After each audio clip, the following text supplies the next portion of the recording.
If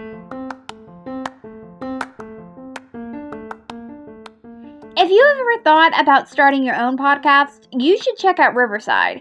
Riverside is an online recording studio that lets you record podcasts and video in studio quality from anywhere. And if you click on the affiliated link in the episode description and you buy a subscription, you will also be supporting the podcast.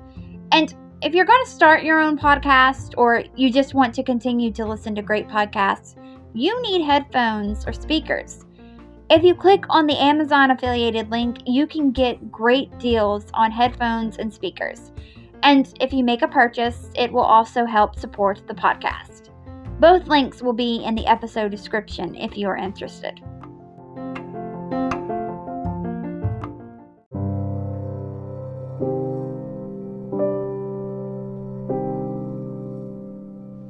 I just wanted to give a quick content warning.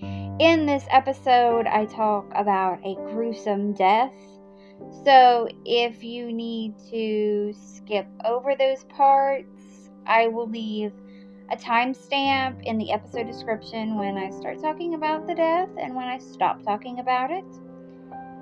But as always, if you need to skip this episode entirely, I completely understand. Alright, now let's get into the episode.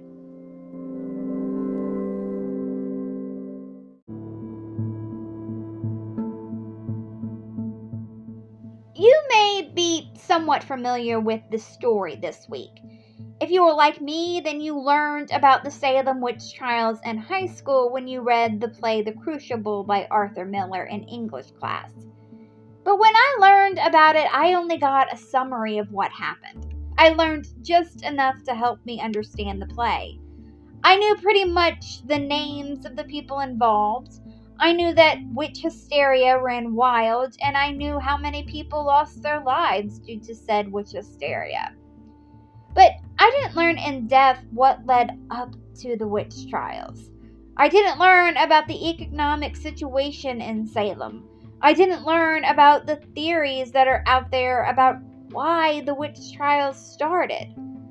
This is not to take a dig at my high school English teacher. Mrs. Smalley was great, and it was an English, not a history class. I say all of this to say I have chosen this subject because he fits the theme this season, and also because I wanted to learn more about him and more about the witch trials that took his life. Hi, my name is Courtney Jewell, and you are listening to the 14th episode of the second season of History Shelf, a podcast about history that proves that sometimes fact is even more interesting than fiction. For the second season of History Shelf, I had chosen to title this season Something Wicked This Way Comes. You may know that comes from the William Shakespeare play Macbeth. I am going to be talking each week this season about someone from history that was accused of witchcraft. But as we go along, you will find that the wicked I am referring to are not the ones that were accused, but rather the accusers. You will find that those accused were not obviously actually witches, but victims of people that were out for revenge and personal gain, and those caught up in the hysteria of it all. And for this week, I am talking about Giles Corey.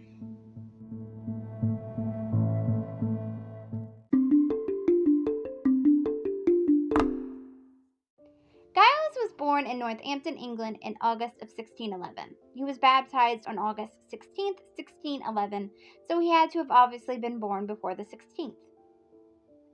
He was baptized in the Church of Holy Sepulchre.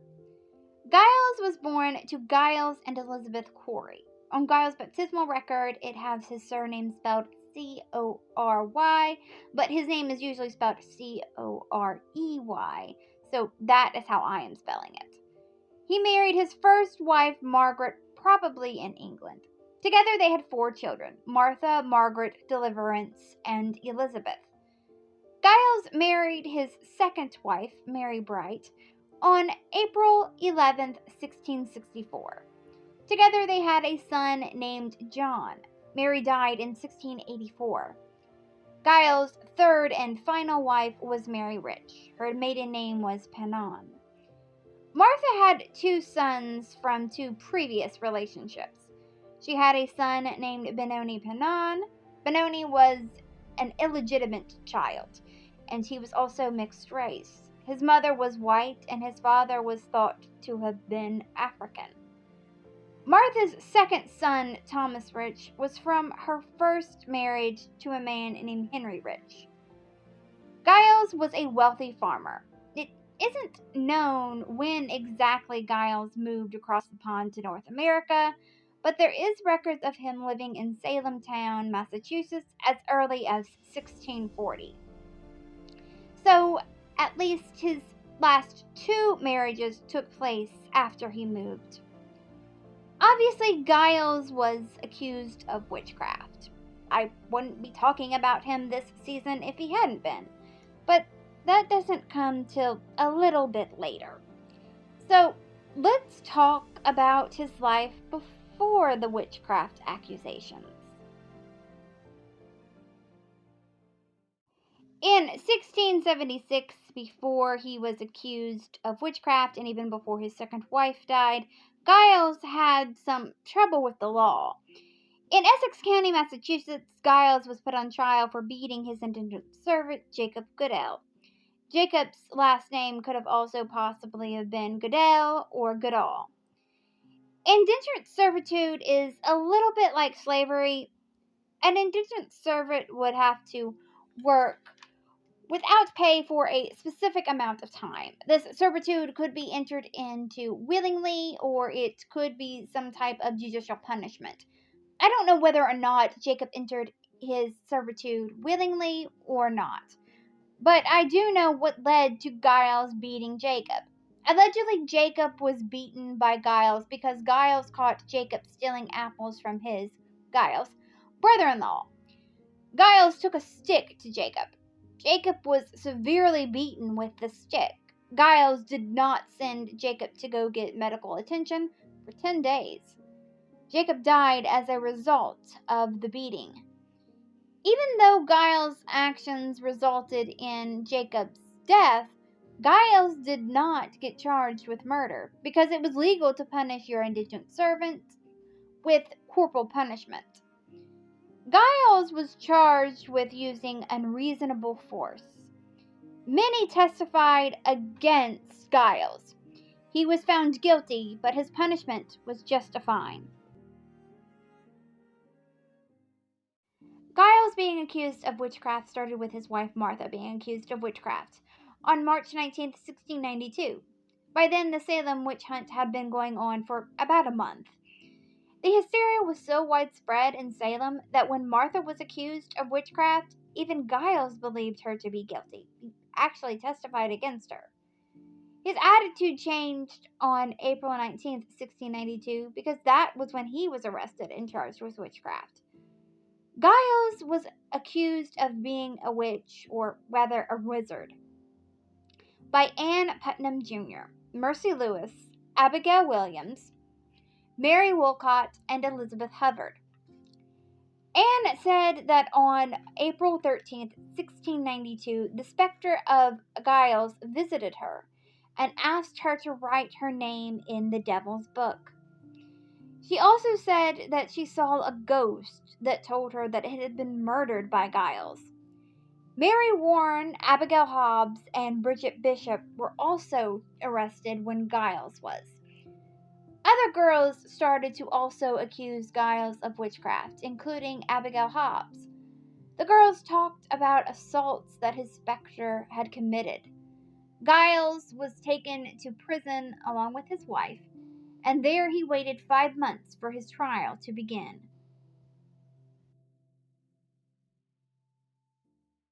On September 9, 1692, a disposition by one of Giles' accusers was taken. Quote, I saw the apparition of Giles Corey come and afflict me, urging me to write in his book. And so he continued most dreadfully to hurt me, by times beating me and almost breaking my back till the day of his examination, being the 19th April.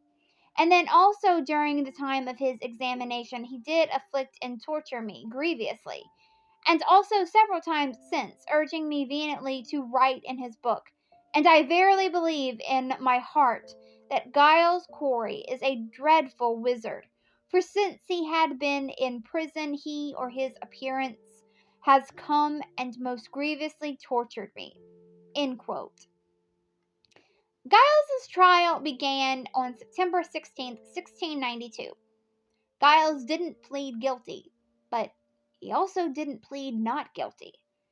Because of his refusal to plea, he couldn't be tried in court, and he was ruled as a standing mute. So, why did he refuse to plea? If he knew he was innocent, wouldn't he have wanted to declare that? Well, he didn't plea because he knew that it would be pointless. By the time his trial came around, the Salem witch hunt had been going on for about 7 months. He saw that it didn't matter if you pleaded not guilty. No matter what, you would be found guilty. It has been said a lot that he didn't plea, so his son-in-laws, William Cleves and John Moulton, could inherit his land.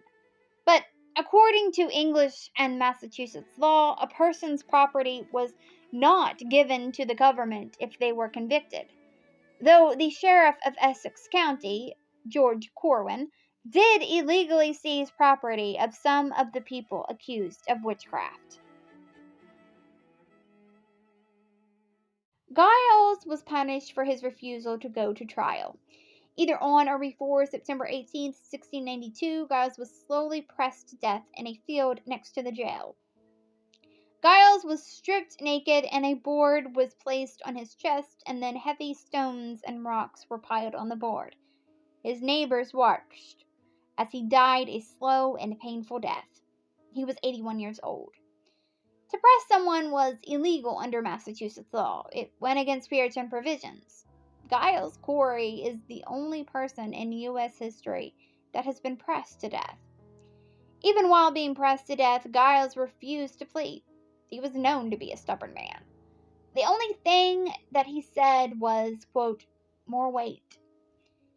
There was one point while he was being pressed that the sheriff, George Corwin, took his cane and pressed Giles' tongue back into his mouth just before Giles died.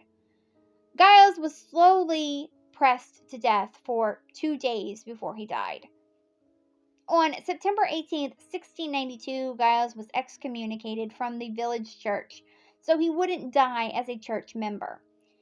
Judge Jonathan Corwin ordered that Giles be buried in an unmarked grave on Gallows Hill. Now the place is known as Howard Street Cemetery. Giles' location is unknown, but there is a marker in the cemetery for Giles. On September 21st, 1692, Giles' wife, Martha, was hanged. So, how did Giles Corey even end up being accused? Well, for starters, both his and Martha's, let's say, checkered pasts made them both easy targets. Martha, having a mixed-race illegitimate child, was quite the scandal for 17th century Puritans. And Giles' past history of violence is what made him an easy target. Giles being accused may not have been so random. Both Giles and Martha supported the Porter faction of the village church. The Porters had been opposing the Putnam faction. If you remember, there was a Putnam that was among Giles' accusers. It's also possible that Giles criticized the witchcraft proceedings before his wife was accused. So there is definitely a chance that the Putnams were out for personal gain or maybe revenge when they accused Giles. So how did the Salem witch trials even start? First, I have to set the scene. Believing in witches and spirits was seen as a must in the 17th century. If you didn't believe in them and demons, that meant that you didn't believe in God. In 1668, Joseph Glanville, a writer, philosopher, and clergyman, wrote against modern Sadducism.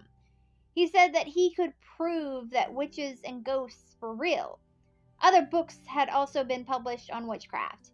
Increase Mather, who was a New England Puritan clergyman in the Massachusetts Bay Colony area, published a book on witchcraft in 1684, and his son Cotton Mather published a book on witchcraft in 1689. Salem Village, which is present-day Danvers, Massachusetts, had many disputes with Salem Town, which is present-day Salem, Massachusetts. The residents of Salem Village tended to be poorer than the residents of Salem Town. Neighbors didn't get along with their neighbors. There was a range of problems they had with each other, like arguments over property lines, grazing rights, and church privileges. Salem Village even hired their own ministers apart from Salem Town. One of those ministers, George Burroughs, would eventually be accused of witchcraft and hanged during the Salem witch trials. There was also a little ice age going on from 1550 to 1800 that caused economic deterioration and food shortages. In 1689, King William's War sent many people from New York, Nova Scotia, and Quebec to the Salem area. This put a strain on Salem's resources, making things even worse. Reverend Samuel Parris was the first ordained minister of Salem Village. He had a reputation to be rigid and greedy. In January of 1692, his 9-year-old daughter Elizabeth and his 11-year-old niece Abigail Williams, the same Abigail Williams that accused Giles of witchcraft, they started having fits. They screamed, threw things, made odd sounds, had fevers, and contorted themselves in strange positions. A local doctor said that their fits had to be blamed on the supernatural. Soon another girl, 12-year-old Ann Putnam Jr., the same Ann Putnam Jr. that also accused Giles of witchcraft, she also started to have these fits. On February 29, 1692, magistrates Jonathan Corwin and John Hawthorne pressured the girls into blaming 3 women for their fits. The 3 women were Tituba, a slave, Sarah Good, a homeless beggar, and Sarah Osborne, a poor elderly woman. With the girls blaming the 3 women, the witch hunt in Salem began.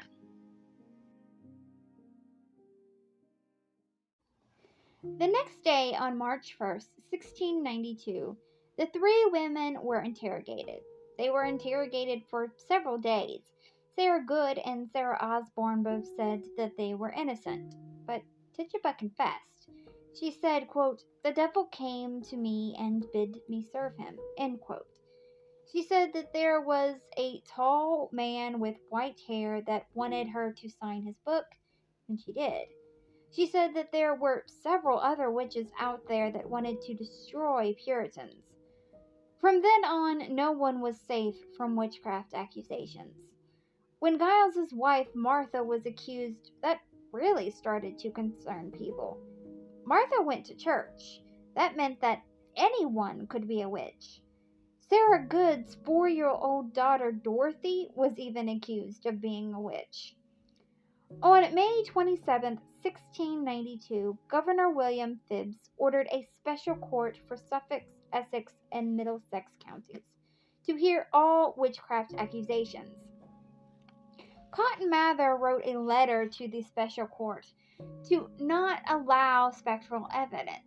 Spectral evidence meant someone accused someone of appearing to them and harming them in a dream or vision. Giles was accused of this. The court largely ignored Cotton. About 5 months later, on October 3, 1692, Increase Mather also denounced spectral evidence. He said, quote, "It were better that 10 suspected witches should escape than 1 innocent person be condemned," end quote. After William Phibbs's own wife was questioned as a witch, he prohibited further arrests and let many accused witches go. The special court was dissolved on October 29, 1692, a little over a month after Giles was pressed to death. By then, the public's opinion on the witch trials had changed. In fact, Giles's public death very well could have been the thing that started to turn the public's opinion. At the end of the Salem witch trials, more than 200 people were accused of witchcraft. 30 had been found guilty, and 20 had been executed, 19 by hanging, and one, Giles, by being pressed to death. So, what caused the girls' fits? We now know that they weren't caused by witchcraft. Did the girls just make it all up for attention? I suppose that that's possible, but I would have thought at least one would have said something before 20 people lost their lives. Maybe they all just were afraid that they would get in trouble for lying. Or maybe they got to where they were even believing their own lies. Other theories have been thrown out there as to what caused the girls to have fits. Linda Capriel, a professor at the Science and Technology Studies Department at Rensselaer Polytechnic Institute, has a theory that the girls suffered from convulsive egotism, a condition caused by fungus ergot. Ergot is found in rye and other grains. This fungus produces LSD-like effects and can cause victims to suffer from vertigo, crawling sensations on the skin, extremity tingling, headaches, hallucinations, and seizure-like muscle contractions. Rye was grown in Massachusetts at the time, and the damp climate and long storage period could have given the fungus a chance to infest the rye. Another theory that is out there was that there was an outbreak of encephalitis lethargica. Lori Wynn Carlson came up with this theory in her book A Fever in Salem. Symptoms of encephalitis lethargica include fever, headaches, lethargy, double vision, and tremors. It is possible that we may never know the real reason behind the girls' fits and what led to the end of 20 lives. In 1712, Giles was absolved of the crime, and there is a memorial now in Salem, Massachusetts for Giles and the rest of the victims of the Salem witch trials. Even though Giles refused to plead, the sheriff, George Corwin, still attempted to extort money from Giles's heirs. Giles's daughter, Elizabeth, and her husband, John Moulton, filed a lawsuit in 1710 seeking damages from George. Her statement to the court was, quote, "After our father's death, the sheriff threatened to seize our father's estate, and for fear that we complied with him and paid him £11 6 in money." End quote. Giles has been portrayed in TV shows and plays. Kevin Tighe played him in the pilot episode of the TV show Salem. He was the subject of Henry Wadsworth Longfellow's play entitled Giles Corey of the Salem Farms, and the play Giles Corey Yeoman by Mary Eleanor Wilkins Freeman. But the most famous portrayal of Giles Corey is in Arthur Miller's play The Crucible. That play has been turned into an opera and a movie. In the movie, Giles is played by Peter Vaughan. Giles also lives on in folklore. It is said that his ghost appears in the graveyard every time a disaster hits Salem. Apparently, his ghost appeared the night before the Great Salem Fire of 1914. There is also said to be a curse, known as the Curse of Giles Corey. This curse affects the sheriffs of Salem. According to some, Giles cursed the sheriff in the town of Salem before he died. Sheriffs of Salem have died or had to retire due to heart attacks or blood ailments. It started with George Corwin and continued on until 1991. It only stopped when the sheriff's office was moved from Salem to Middleton. And that was the life of Giles Corey. Thank you so much for listening to the 14th episode of the second season of History Shelf. There are 15 episodes planned for this season. Next week's episode is going to be season 2's finale. It's going to be about leather lips. I hope you come back for that. A few things before we go. If you want to follow this podcast on social media, the Twitter is at HistoryShelfPod. The Instagram is at History_Shelf_pod. The Facebook page is History Shelf Podcast. And the TikTok is History Shelf. If you want to help out this podcast financially, there are a few ways you can do that. One is you can buy merch from the History Shelf merch store. There's a link in the episode description to the History Shelf merch store. You can also become a Patreon. This podcast is always going to be free, but there are some perks that come along with becoming a Patreon.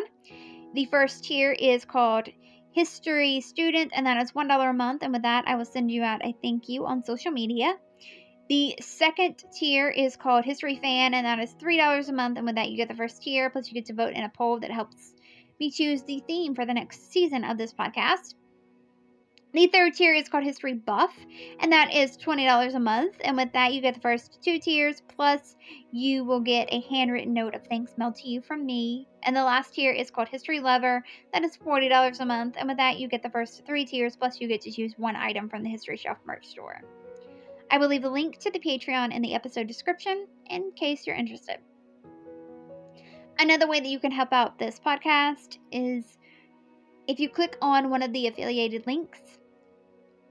There's one for Riverside and one for Amazon. If you click on one of those and you buy something that also helps support the podcast, those links are also in the episode description.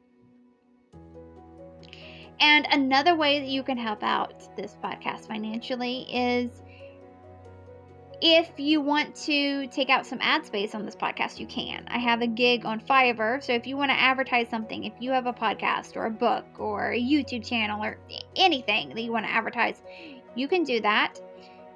The link to my Fiverr gig is also in the episode description. But if you don't want to buy anything, you don't want any of the perks, but you still want to help out this podcast financially, you can do that. I have turned on listener support on Spotify for podcasters. But as always, the best way that you can support this podcast is to continue to listen to it. And there are a few other ways that you can help out this podcast for free. One is if you are listening on a platform that lets you rate this podcast 5 stars and or leave a positive review. If you do that, that would be very helpful. Also, sharing this podcast on social media and telling your friends and family that you found a podcast that you like and you think that they would also enjoy would also be very helpful. All right. Well, until next time, keep learning, keep loving history, and come back for next week's episode. Bye.